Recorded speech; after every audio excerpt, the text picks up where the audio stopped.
నన్ను పడగొట్టాలని చూస్తున్నారు. ప్రజలు 10 ఏళ్ళు అధికారం ఇవ్వాలి. టీటీడీ తరహాలో వైటీడీఏ పాలక వర్గం. యాదగిరి గుట్టలో యూనివర్సిటీ, గొప్ప విద్యా సంస్థలు ఏర్పాటు చేస్తాం. స్వామివారికి అపచారం చేస్తే మూల్యం చెల్లించక తప్పదు. అదే స్వామివారికి అపచారం చేస్తే మూల్యం చెల్లించక తప్పదు, కరెక్టే. ఆ మూల్యం మీకు ఆల్రెడీ చెల్లించారు కదా. ఎవరి ప్యాకేజ్లు వాళ్ళకి పోతున్నాయి అక్కడ పైన. అండ్ చాలా కోపంగా ఉంది కదా రేవంత్ అన్న నా మీద. మంచి ఇంటెలిజెన్స్నిగా పెట్టిస్తుర్రు. చాలా కోపంగా ఉంది. మీకంటే కూడా మీ అన్నదమ్ములకే ఎక్కువ కోపంగా ఉంది నా మీద. ఎట్లా చేయాలి, ఏం చేయాలి అని చెప్పి. కానీ నేను చాలా జెన్యూన్గా పనిచేస్తున్నా, ఎక్కడ కూడా దొరుకుతలేను. నేను ఒక మిడిల్ క్లాస్ ఫ్యామిలీ. మీలాగా కోట్లు దోచుకునే టైప్ అయితే నేను కాదు. ఆ విషయంలో భయపడతా నేను. నన్ను ఎవరైనా కాల్ చేసి ఒక వీడియో డిలీట్ చేయమంటే భయం అవుతుంది నాకు. అక్కడే భయపడతా నేను. ఏమని చెప్పి నన్ను ఇరికిస్తారు, ఏడని చెప్పి ఇరికిస్తారు. ఆల్రెడీ నా మీద చేసే దుష్ప్రచారం కూడా ఎవడో గొట్టం కడితే చేయించినారు. ఇప్పుడు నామరూపం లేకుండా పోయిండు. దాన్నే కర్మ సిద్ధాంతం అంటారు రేవంత్ అన్న. కర్మ సిద్ధాంతం దాన్నే. చట్టం తన పని తను చేసుకుంటూ పోతా అని డైలాగ్ ఉంది కదా. చట్టం నుంచి తప్పించుకున్నా కర్మ నుంచి ఎవరు తప్పించుకోలేరు. కర్మ అనేది అందరికీ ఒకటేలాగా ఉంటుంది. నాకైనా మీకైనా ఎవరికైనా. అది రేవంత్ రెడ్డి గారు కూడా బాగా తెలుసు కర్మ సిద్ధాంతం అంటే. ఏమేమి దుష్ప్రచారాలు చేయకూడదో ఒక అమ్మాయి మీద అన్ని దుష్ప్రచారాలు చేసిర్రు నా మీద. తట్టుకోలేక ఓర్వలేక ఇష్టం వచ్చినట్టు చేపించిండ్రు, ఇష్టం వచ్చినట్టు మాట్లాడిచ్చిండ్రు. దాన్ని కూడా తట్టుకొని నిలబడిన నేను. ఇంకా ఏ రకంగా జైలుకు పోవడానికి సిద్ధం అంటున్నా, ప్రాణభయం లేదంటున్నా, క్యారెక్టర్ అసాసినేట్ చేస్తే చేసుకో అంటున్నా, ఏం పిక్కుంటారో పిక్కోండి అంటున్నా. ఆల్రెడీ క్యారెక్టర్ అసాసినేట్ చేసిర్రు, ఆల్రెడీ నా మీద ఇష్టం వచ్చినట్టు ట్రోళ్ళు చేసిండ్రు. ఆల్రెడీ ఎక్కడెక్కడ ఏమేం వాగాలో వాగేదంతా కూడా ఎవరు తెలుసా? మీడియా మిత్రులే. గద్దలై పొడుచుక తిని ఒక ఆడపిల్ల బయటికి రావద్దు, ఈమె మాట్లాడద్దు, ఈమె గొంతు నొక్కేయాలి, ఈమెకి పేరు రావద్దు అని చెప్పి చాలామంది శాటిలైట్ మీడియాలో బీట్ రిపోర్టర్స్ ఉన్నారు, మీ అయోధ్య రెడ్డితో సహా. అండ్ అట్లాగే ఇక్కడ కూడా కొంతమంది మీడియా మిత్రులు ఉన్నారు.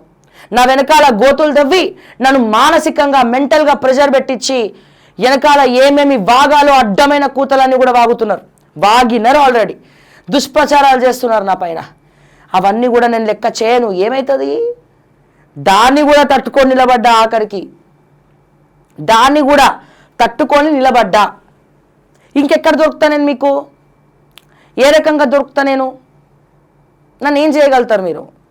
అయితే అరెస్ట్ చేయాలి నా మీద కేసులు పెట్టి, లేదా ఎవరైనా రౌడీలు పెట్టి చంపిపడేయాలి.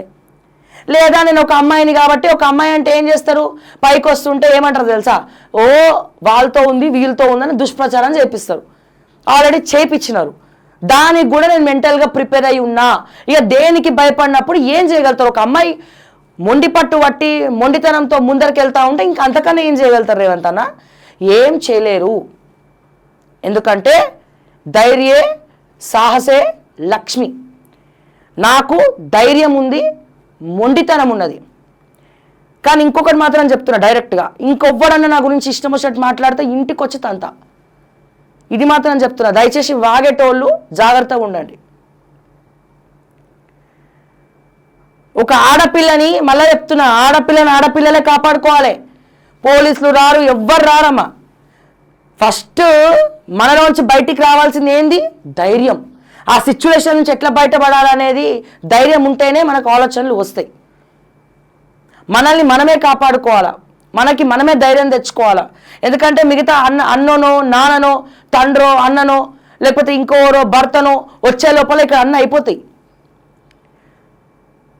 ఆత్మస్థైర్యంతో ధైర్యంతో ఒక అడుగు ముందుకేస్తే ఆటోమేటిక్గా దైవం మనతోటి మానవ రూపేణ ముందరికి నడిపిస్తుంది. ఇది మాత్రం దయచేసి ప్రతి ఒక్క ఆడపిల్ల గుర్తుపెట్టుకోవాల్సినటువంటి అవసరం ఉన్నది. అండ్ అట్లాగే మా రేవంత్ అన్న కూడా గుర్తుపెట్టుకోవాల్సినటువంటి అవసరం ఉన్నది. మీరు ఎంత నా మీద చేస్తే నేను ఇంకా అంత ఇంత వటుడింత అన్నట్టు ఒక్కొక్క మెట్టు పైకెత్తుకుంటూ పోతా. ఎందుకంటే నేను ధర్మాన్ని నమ్ముతా, కర్మ సిద్ధాంతాన్ని నమ్ముతా, దానికి అనుగుణంగానే అడుగులేస్తా. అందుకే నా వెనకాల దైవశక్తి ఉంటుంది. అర్థమైందా?